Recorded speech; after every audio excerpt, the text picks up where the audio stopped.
So once again, good evening everyone and welcome again to my YouTube channel.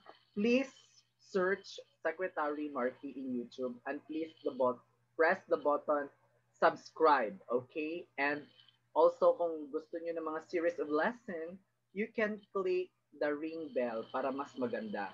So this time, I will be again discussing the Code of Ethics for Professional Teachers, Resolution number 435/1997.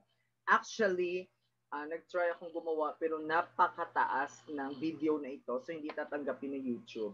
So this resolution number 435/1997 pursuant to paragraph E, Article 2 of Republic Act number 7836 on Philippine Teachers Professionalization Act of 1994. But before that, I would like to thank the owner of this PowerPoint, Felix V. Bernal Jr. II, RED.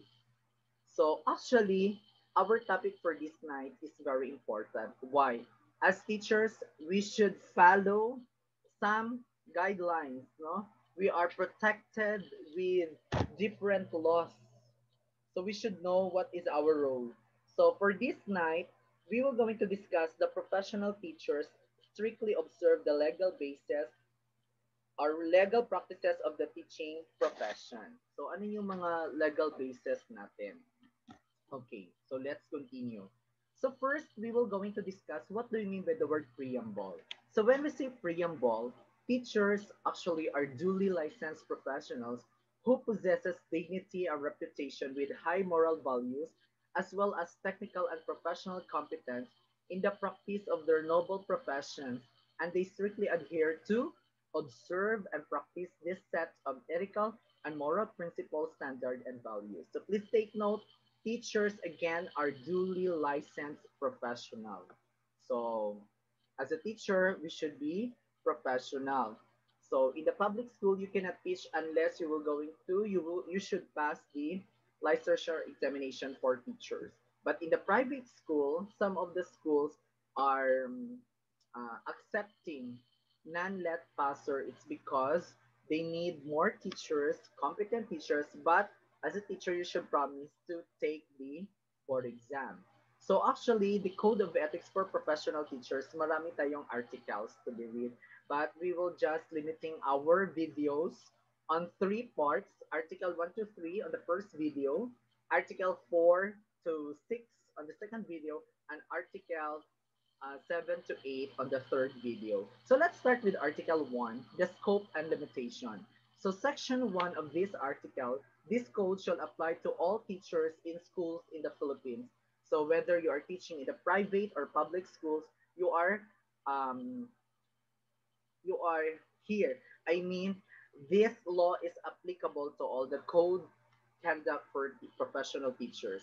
For Section 2 of Article 1, it covers all public and private school teachers in all educational institutions at the primary, elementary, and secondary levels, whether academic, vocational, special, technical, or non-formal. So teacher, industrial arts, or vocational teachers, and all other persons performing supervisory and or administrative functions in all school, whether on a full-time or a part-time basis. Meaning, again, all teachers are belong in this code of conduct, whether you are in the public or in a private schools, part-time or full-time. Now let's proceed with Article 2. Article 2 is the teacher and the state. For Section 1, the schools are the nurseries of the future citizens of the state, and each teacher is a trustee of the cultural and educational heritage of the nation and is under obligation to transmit to learners such heritage as well as to elevate national morality, promote national pride, cultivate love of country, instill allegiance to the Constitution, and for all duly constituted authorities and promote obedience to the laws of the state. So meaning Article 2, Section 1, it defines the school. So what should be the school? Meaning a school should be a nurseries for our future citizens. For Section 2 of Article 2, every teacher or school official shall actively help carry out the declared policies of the state and shall take an oath to this effect. So we should support our community, the barangay, and all school officials shall actively help or carry. For Section 3, in the interest of the state and of all the Filipino people, as much as of his own, every teacher shall be physically, mentally, and morally fit. So how can you teach if you are not physically fit, mentally, and morally fit? No? So every March, as teachers, we have our examination, physical examinations, because we should be physically fit. So, Han Calbaltera para Eco Habilosa is watching. Good evening, sir. Good evening. Thank you for watching.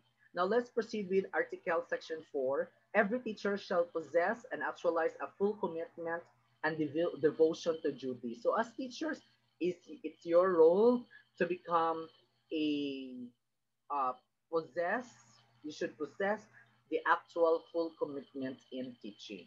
Section 5, a teacher shall not engage in the promotions of any political, religious, or other partisan interest and shall not directly or indirectly solicit, what else, require, collect, or receive any money or service or other valuable materials from any person or entity for such purposes. So as teachers, we should not be involved ourselves with any political, even religious or other partisan interests. So that is in the law. Next, Section 6 of Article 2, every teacher shall vote and shall exercise all other constitutional rights and responsibility. So we should participate in the election. We should vote. It's our rights, and we should practice our rights and our responsibility. Section 7, the teacher shall not use his position or official authority or influence to coerce any other person to follow any political course of action. So we should not use our position. Section 8. Every teacher shall enjoy the academic freedom and shall have privilege of expanding the product of his research and investigations, provided that if the results are inimical to the declared policies of the state, they shall be brought to the proper authorities for appropriate remedial action. So, as teachers, especially in the universities, they can avail or enjoy the academic freedom. So, for your information, what do you mean by the word academic freedom? Academic freedom, according to the Supreme Court of the United States, said that academic freedom means a university can determine for itself on academic freedom, academic grounds for some universities. So meaning grounds that how may teach, what may taught, how it should be taught, and who may be admitted to study. Now, the last article for this video is the teacher and the community. So for section 1, a teacher is what? A facilitator of learning and of the development of the youth, render the best service by providing an environment conducive to such learning and growth. So meaning as teachers, we are the facilitators. Second, section 2 of article 3, shall provide leadership. A teacher shall provide leadership again, an initiative to actively participate in community movements for moral, social, educational, economic, and civic betterment.